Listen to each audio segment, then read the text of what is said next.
Hey guys, it's Aaron. The Apple AirPods are a pretty cool piece of technology, but for $159, they may be a little bit more than what some of us have to spend on headphones. That's where the Smartomi Q5s may come in as a good substitute. Let's check them out and see.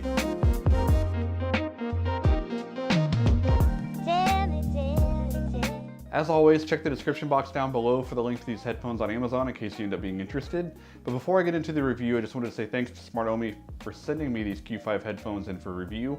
They're not paying me, but they did send me the headphones in at no charge so that I can give my opinion on them, and that's exactly what you're going to get going forward. So even though I know these headphones came from Smartomi, the branding on the outside of the retail box and then also the carrying case or the carrying bag inside of the box itself are branded Roman.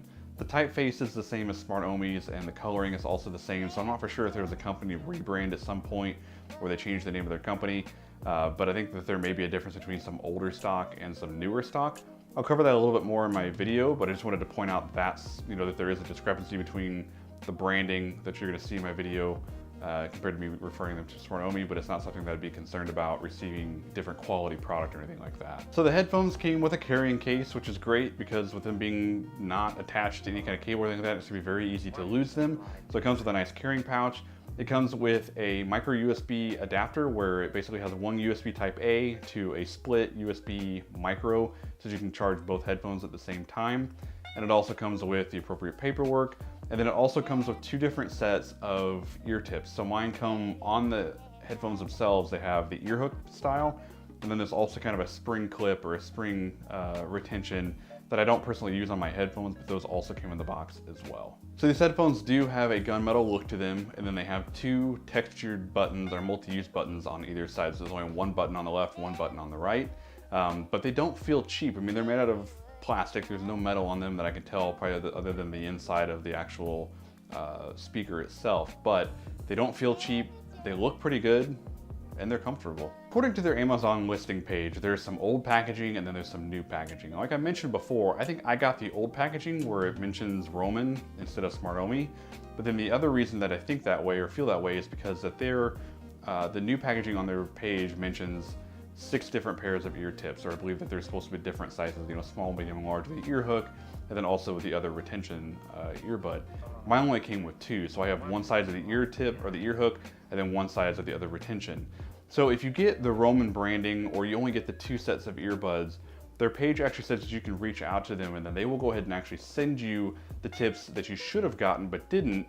So it's nice that they're willing to make that right for you without you really making you have to pay for replacement tips or something like that. Their Amazon listing page also mentions that if you ever somehow wear out the ear tips and you need replacements, all you have to do is just reach out to them and then they will send you replacements for free. They have a warranty on those ear tips and they're not supposed to ever wear out. So that's pretty convenient. In my ears, these headphones, they sealed really well and I never had an issue with them falling out. I typically stray away from earbud type headphones because they don't like to seal. The retention hook on these was great and I never had any kind of issue.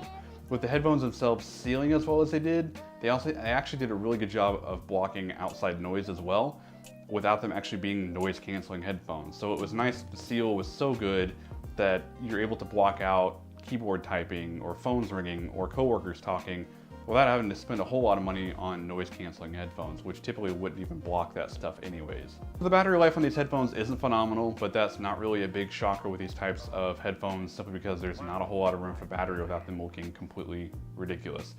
You're supposed to get around 3.5 hours of listening time when you're listening to your music about half volume to 2/3 volume. And after a couple of listening sessions with actually draining the batteries a couple of times, I can say that's about right. They do mention that if you're just listening to, or if you just pair one headphone, then you get about 4 hours of playback time with that. When the left and the right headphone are synced together, they do note that the left is always gonna die before the right. And the main reason for that is that the left is actually the master of the two. So the left is the master, the right is more of a slave. The left itself is the one that you take phone calls on. It's the one that you activate Google, the Google Assistant or Siri. Wow, really? But the left one is the one that does all of the hard work on that. The right is more just for listening.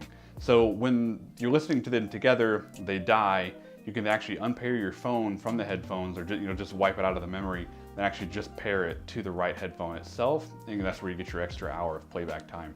I'm not going to go through that whole process because there's an instruction sheet in the headphone or in the box themselves that walks you through it. It's kind of complicated, but if you do it enough, it's really not that bad. When it comes to charging, they do mention that it's about 1 to 2 hours to charge the headphones back from dead. And with having done that a couple of times, I can say that that's true as well. As I mentioned earlier, there's only one button on these headphones. There's one on the left, one on the right, and that's just a multi-function button. There is no volume control. There is no track skipping. Nothing like that. So if you're going to use these for any kind of physical activity, kind of sucks because you always have to you'll have to pull out your phone to change the song or to to control your volume. But if you're just sitting at your desk, what I was doing, just listening to music while you're working, it was actually really convenient just to have them in your ear, be able to tap the button to stop, pull it out, talk to a coworker, put it back in, and get back to your music. So to me, it didn't really bother me.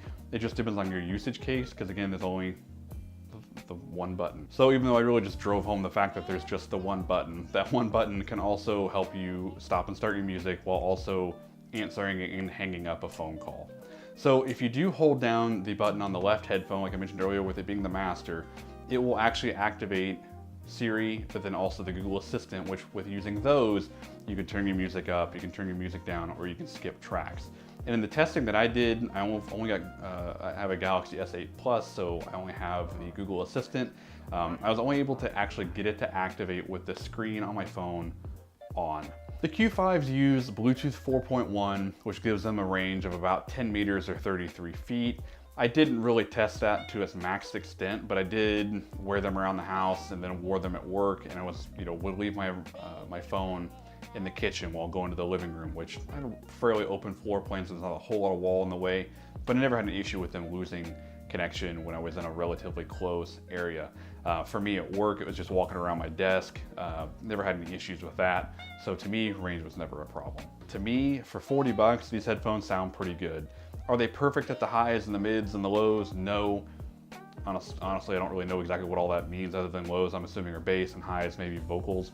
I honestly don't know. So like I'm saying, regular dude here that just likes to listen to music and doesn't look into all that. But to me, out of listening to rap and rock and country, rap sounds the best. The bass on these hits hard enough that I was sitting at my desk at work, put on some Post Malone, and it hit hard enough that I actually said wow at my desk because I wasn't expecting them to hit like they did. On rock and country, they don't sound bad at all. The quality of the music is still just fine, but there's nothing that really makes you go, great, those vocals sound great. Not quite like how the bass hit on rap that made me just go, holy crap. So to me, when I listen to rap now, these are my go-tos for it. I still have a couple pair of headphones that I carry with me. These Smartomi pair for rap are my go-tos. So if you listen to rap or hip hop, I think you're gonna love these headphones. If you listen to rock or country or some other genre, they're not bad headphones. I still think that you're gonna like them.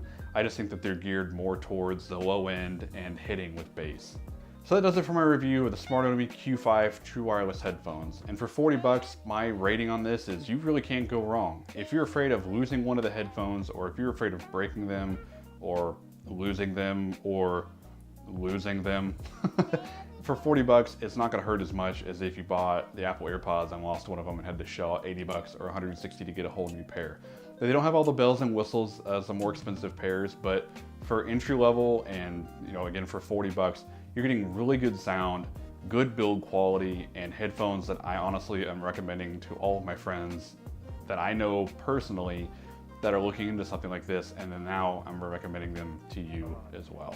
If this video was helpful to you at all, please hit that like button. If you have any questions or comments or concerns, leave them down below. Would love to help you out in any way that I can. If you want to see more consumer-related tech videos on tech that I own and really enjoy, and I think you're gonna find pretty cool too, hit that subscribe button. But until the next one, this is Aaron. Take care.